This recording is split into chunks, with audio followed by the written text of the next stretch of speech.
Grease2, or as I've always known it as, the Grease movie that didn't star John Travolta and Olivia Newton-John. This time the story focuses on two new leads, Stephanie played by the always beautiful Michelle Pfeiffer, and Michael played by Max Caulfield, where it's explained that Michael is Sandy's cousin and is a new student to Rydell High, home of the T-Birds and Pink Ladies, where he instantly falls for Stephanie, who is a pink lady, who isn't interested in Michael but wants a cool rider. No, seriously, she sings a song about wanting a cool rider. I'm not making this up. So Michael trains to become a heroic and mysterious rider, where he manages to sweep Stephanie off her feet. But the question is, will she be able to like him for him? Now, Grease2 for the longest time was shrugged off as being a crappy copy of its original, and a bad movie in general, but over the years its fan appreciation has continued to grow, leaving many questions like, is Grease2 underrated? Was it judged too harshly upon its release? Does it have its own merits? And just how high-pitched can this guy's voice get? Wow, he must have the world's biggest wedgie. So today we are going to follow up on Grease by dusting off its sometimes forgotten sequel, to see if it does stand out on its own merits, and to also see if underneath all the criticisms, if there is a good movie lurking there, to see if Grease could be the word twice. So, let's check it out.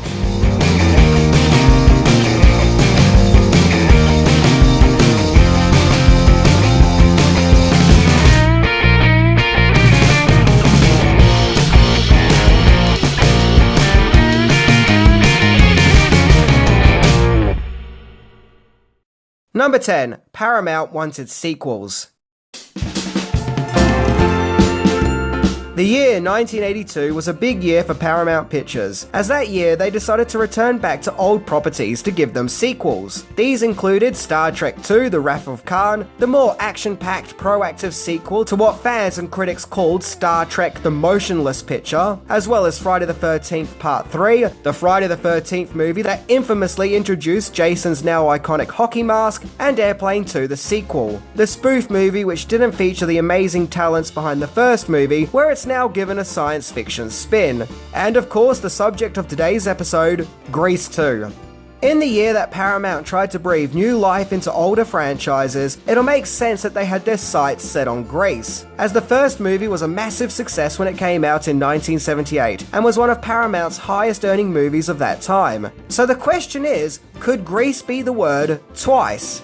In fact, the as-aforementioned Airplane 2 was quite important to the development of Grease2, as Airplane 2 was written by New Times scriptwriter Ken Finkelman, who also directed Airplane 2. He did this on the account that Airplane's original creators, David and Jerry Zucker and Jim Abrahams, refused to work on the sequel, so Finkelman took over. And Paramount must have been happy with his work, as they simultaneously got him to write the script for Grease2, as the scriptwriter who wrote the original Grease movie, Bronte Woodard, had sadly passed away in 1980. So it was now up to Finkelman to put together two highly anticipated movies, which were successors to two very successful films.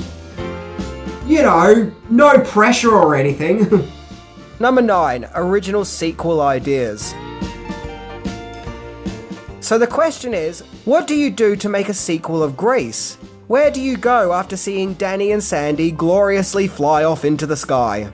Well, there was an idea to follow up on Danny and Sandy, played once again by John Travolta and Olivia Newton-John, as a young married couple, where they are now running a gas station. Although there are some claims that Travolta and Newton-John's involvement was just a mere cameo, where the Danny character sings a song called Gas Pump Jockey. But neither Travolta or Newton-John got involved in the production, probably because they were too busy making the movie Two of a Kind at that time. They did supposedly have a meeting with the production to star in the movie, but neither of them were interested in returning. Then there was an idea for Grease2 to focus on the first movie's second favourite couple, Kenickie and Rizzo, in an idea which was to follow up on their story taking place in a summer school. But this idea was unsuccessful, as Stockard Channing, who played Rizzo, had quit acting in movies at that time to focus on a stage career. So it was decided that instead of following any of the characters from the first Grease movie, to instead follow up on Rydell High itself, the high school from the first movie, where this time the story was set in the early 60s, and focused on concepts of that time, such as the popular motorbike culture, and the teenage beach movie craze, and even social issues of that time like the fear of nuclear fallout. And just like the first movie, it was to be a love story of two social opposites. However, Grease 2 does something of a switcheroo with that formula, as the first movie saw the pairing of a bad boy with a more prim and proper girl, whereas in Grease 2, it's the female character Stephanie who's the more cool, street-talking, badass character, with the male lead Michael as being the more shy and conservative character, who, like Sandy before him, was an outsider to the T-Birds and Pink Ladies clique. To add more of a connection to the original Grease, it's explained that Michael is Sandy's English cousin. Although, technically, shouldn't he be Australian? Number 8. The budget for Grease 2 was nearly double the originals. If you can believe it, Paramount Pictures had big plans for Grease to become a huge franchise. Not only were they planning on making a Grease 2, but also foresaw making a Grease 3 and 4, which would have focused on the hippie counterculture days of the 60s, as well as a Grease TV series. And so, to make sure that Grease 2 was off on the right track, it was given a budget of $11.2 million, which loomed over the original movie's budget of a mere $6 million. However, Grease 2 was already at a disadvantage, as Jim Jacobs and Warren Casey, who wrote the original stage musical for Grease, didn't want to take part in a sequel, meaning that all the songs would have to be original numbers, along with the first movie's director Randall Kleiser also not returning, as well as original scriptwriter Bronte Woodard, who as mentioned passed away. When it came to directing the sequel, Patricia Birch was approached, as she worked on the dance choreography of the first movie, as well as the original stage show. But she was hesitant due to many of the creative people from the first movie not returning, including John Travolta and Olivia Newton-John, but she did end up taking on the job of directing the sequel, and Paramount managed to get back the producers of the original Grease movie, Alan Carr and Robert Stickwood, to which Carr was supposedly paid $5 million to return. It'll make sense for getting Carr and Stickwood to return, as they were a huge creative driving force for the first movie, leading it to being the huge success that it was. Number 7. Casting. So another big question surrounding Grease 2's production was who could play the movie's main leads of Stephanie and Michael, and which actors could rival the chemistry and charisma of John Travolta and Olivia Newton-John, if that was even possible. Andy Gibb, who was the youngest brother of the Bee Gees, whose older brother Barry wrote the original Grease theme song, auditioned to play Michael, but his auditions were deemed unsuccessful. According to Wikipedia, the dark half actor Timothy Hutton was originally cast as Michael, but Maxwell Caulfield was then cast in the role after producer Alan Carr saw him in the off-Broadway musical Entertaining Mr. Sloan, and he won the part over 1,000 would-be potentials. When it came to the character Stephanie, Blondie lead singer Debbie Harry was offered the part, but she declined, feeling that she was too old to play a high school teenager. Fellow pop star Pat Benatar was also considered, as well as other actresses including Lisa Hartman and Christy McNichol. An unknown at the time, Michelle Pfeiffer went to the audition by sheer fluke, as she never saw herself as a professional singer or dancer, despite taking classes. However, after her initial audition, she was called back for several more auditions, until she finally got the part, to her surprise. Director Patricia Birch claims that Pfeiffer got the part because she had a quirky quality about her that you wouldn't expect. And incidentally, Grease 2 isn't the only sequel to a popular 1978 movie that Pfeiffer would star in, as she previously starred in the sitcom Delta House, which was a sequel to the comedy movie Animal House. Christopher McDonald really wanted the part of Johnny, the leader of the T-Birds, so much so he auditioned 5 times, but instead he got the role of Goose. But I'll always know him as Shooter McGavin, and we all know what he eats for breakfast. Actor Adrian Ziemt got the part of Johnny. He had incidentally previously played Danny Zuko in the Grease stage show, and his character was originally written as being Danny's cousin, but the idea was dropped. According to 80skids.com, Cher was initially cast as Paulette, but dropped out due to salary issues and not being happy with the fact that the script wasn't finished. So the part was cast with actress and singer Lorna Luft, who, interesting trivia, is the daughter of Dorothy Gale actress Judy Garland. Jennifer Beals was offered to play Sharon, but she dropped out to star in Flashdance instead. So actress Maureen Teefey was cast in the part, who to me I'll always know as Lucy Lane from the Supergirl movie. However, some cast members did go through some pretty tough times while making Grease 2, which leads me to my next point. Number 6. Rocky relationships. So without a doubt, in the original Grease, John Travolta and Olivia Newton-John had amazing chemistry, and after Grease, the two would form a powerful lifelong friendship, where their bond continued to soar. However, the same can't be said about Grease 2's main leads of Maxwell Caulfield and Michelle Pfeiffer. During the filming, there was supposedly quite a bit of conflict between the two stars, and that they really didn't get along. Pfeiffer would go on to call Caulfield self-adoring, and Caulfield further stated that they got along infamously. So I guess the lifelong buddy friendship that came from Travolta and Newton-John wasn't going to repeat itself here. Although that said, their on-screen chemistry is great, and you would never think that they didn't get along, and their love story could rival Danny and Sandy's. It's not as innocent, but that's okay, it's a different kind of love affair. Maybe the fact that the Stephanie character thought that the Michael character was a loser in the first half of the movie helped with their real-life tension. Her co-star isn't the only issues that Pfeiffer had with the production, as she kept getting set up for interviews, which she didn't like as she considers herself a private person, citing one occasion where she arrived in New York where the paparazzi were waiting for her at her hotel, which she is sure that the producers set up. She called the situation insane, further adding that she went crazy with Grease 2.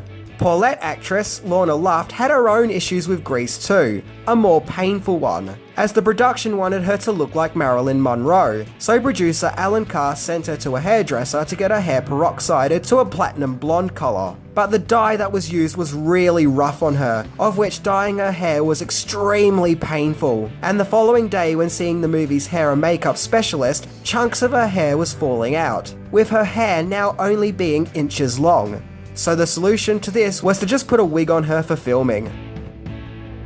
Now that's what I call a hairy situation. Number 5. One returning cast member got ditched halfway through the film. So the production wanted to get some of the original cast members back for Grease 2, and some did, including Principal McGee, the Rydell coach, the villainous Craterface, and Eugene. Wait, didn't he graduate in the first film?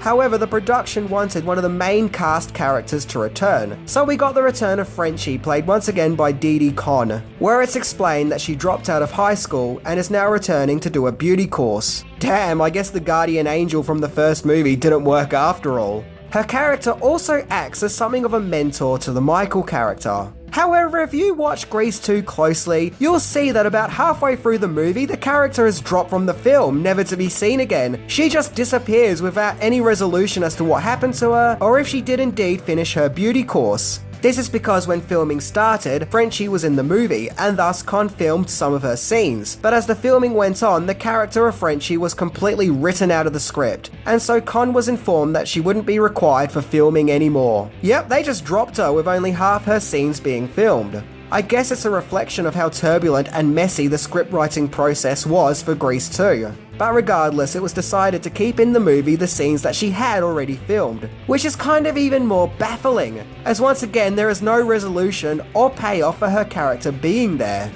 Furthermore, director Patricia Birch felt that one of the reasons that the movie failed was because of the lack of the original stars, citing the scene at the start when you see all the students arriving at Rydell. All you see returning is Eugene and Frenchie, and that people may have been expecting to see other popular characters from the original, but they just weren't there.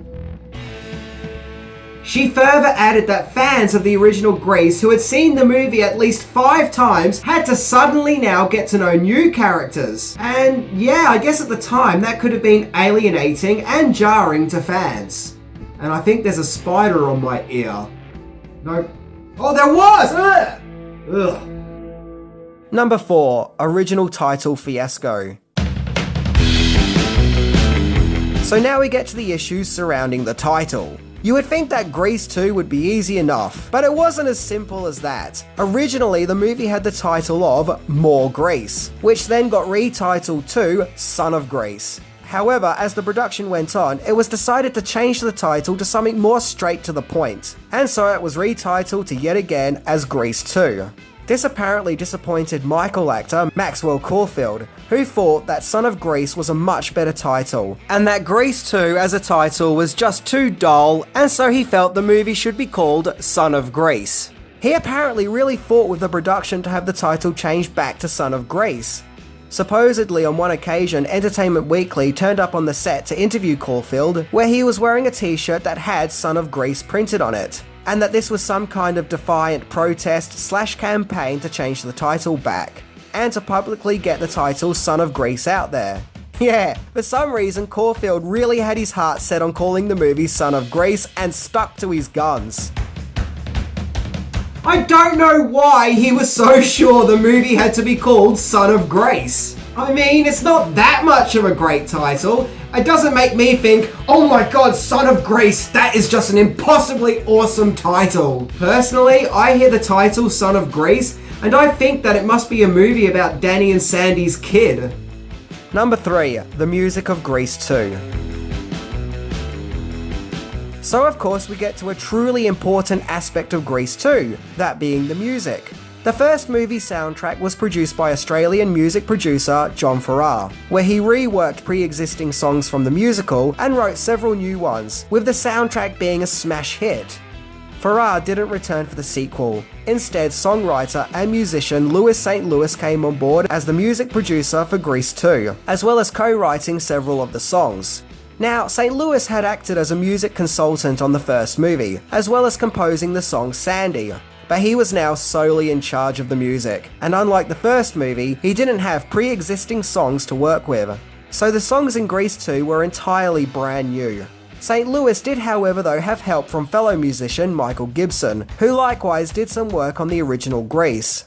Like the movie itself, when the Grease 2 soundtrack was released, it wasn't as successful, with it being overshadowed by the first movie's soundtrack, with it only reaching 71 on the Billboard album charts. I guess there was another album in 1982 that people were too busy rushing out to get. It did however reach a more flattering reception in Australia, with it reaching 44 on the Australian charts. To me, I think the music in Grease 2 is hit and miss. Whereas there was rhyme and reason for the songs in the first Grease, like Summer Lovin' being a journey into just how tender and innocent Danny and Sandy's summer romance was, and There Are Worse Things I Could Do, exploring Rizzo's fear of being pregnant, the songs in Grease 2 feel more sporadic. It's like, hey, we're bowling, so let's all sing a song about bowling. Or hey, we're all learning about reproduction in class, so let's all sing a really cringy song about reproduction. And although I think Caulfield's singing is fine, I mean, there's nothing wrong with it, it's fine. To me, he's no Travolta. His solo song is a mediocre, sappy love song called Charades, in which I feel like the background music of that song really drowns out his vocals. He really needed a song like Greased Lightning to give him that extra punch and wow factor moment. Oh god, and don't even get me started on that Girl for All Seasons song. Ugh, look.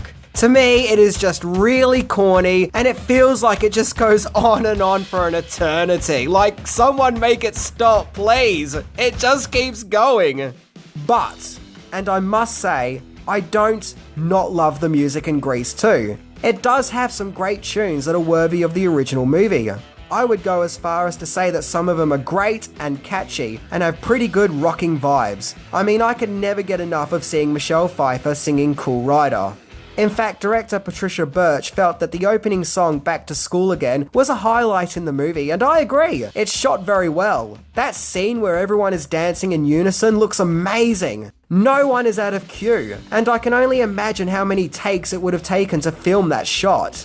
Incidentally, the Back to School Again song was performed by the band The Four Tops, who were a very successful Motown band in the 60s. So yeah, I think the music of Grease 2 is not as good as the original, but it is still a good effort and does have some great numbers. Number 2, deleted scenes. Grease 2 was mainly filmed around Norwalk, California, with Excelsior High School doubling for Rydell, unlike the first movie which was filmed at Venice High School in Los Angeles. I always thought you could tell the schools looked different, and that the one in Grease 2 just looked smaller. In fact, I always felt the location in Grease 2 looked more like it was filmed in a smaller country town, unlike the first movie which looked like it was filmed in a more populated neighbourhood in LA. While Grease 2 was going for its 58-day shoot, the script was constantly changing, with certain things being written out of the script and then certain things being written into the script and so on and so forth. It honestly must have been really difficult for the cast and crew to keep up. And so because of this, there are actually tons of deleted scenes. Firstly, there is this one of Michael talking to his uncle, who I guess is Sandy's father. I don't know what this living room conversation is about, but it either takes place just before or after the bowling scene, hence Michael's clothes, and the fact that he's holding the rolled up bowling rule book. This image just leaves me with one big important question. What's with all the toy soldiers on the coffee table? There are cut scenes with Frenchie where she helps to teach Michael how to be a cool biker, and in this shot you can see she's gifting Michael with some leather pants. And finally, a scene of Michael approaching Stephanie. This takes place just after Stephanie sings Turn Back the Hands of Time, as she believes that the mysterious Cool Rider is dead, where she wins the school talent contest, and hasn't discovered yet that the Cool Rider is indeed Michael. He asks her what's wrong, and she runs off crying. The funny thing is, in the final film, we don't know that Michael is still alive until the climax where he shows up in a showdown with the rival motorbike gang. This scene would have actually shown us beforehand that Michael is alive and well, without one hair follicle out of place. And interestingly, the movie was to end very much like the first Grease, with Michael and Stephanie flying off into the sky, this time on a flying motorbike, which I'm glad they didn't go with, or it just would have felt too much like a blatant copy and paste. Number 1. Flopped but not forgotten. Grease 2 was released in June 1982, and it had a very disappointing box office run, only bringing in $15 million on its $11 million budget. But to be fair, it did have stiff competition, as it was competing against Star Trek II: The Wrath of Khan, Rocky III, Poltergeist, and of course the popular juggernaut that was E.T. the Extraterrestrial, with Grease 2 coming in 5th in the box office upon its release. The film was absolutely trashed by critics. It was felt that Grease 2 was a pale imitation of the original film, only lacking the energy and magic, with the songs and characters also being criticised, with Grease's co-creator Jim Jacobs calling Grease 2 awful and the pits. And it was nominated for the worst movie at the Stinkers Bad Movie Awards. The only highlight of the movie that was praised was Michelle Pfeiffer's performance. I mean, it can't be all bad, at least India seemed to have loved Grease 2, as there was a South Indian remake which was released in 1987. As for Grease 2, the one person who seemed to have gotten most of the blame for the movie's failings was Michael actor Maxwell Caulfield, as he claimed that before Grease 2 he was being hailed as the next Richard Gere or John Travolta, but after the release of Grease 2 he could barely get any more acting work. He described it as being like a bucket of cold water being thrown at his face, and that it took him 10 years to get over his Grease 2 experience. I mean, yeah, that's pretty tough. One minute he's being declared the next big thing, the next minute no movie production would touch him. To add salt to Caulfield's wounds, his co-star Michelle Pfeiffer not only came out unscathed, but would go on to be a Hollywood A-lister, which Caulfield called psychologically quite a kick in the pants. To sum it up, this is Caulfield's career after Grease 2. And this was Michelle Pfeiffer's.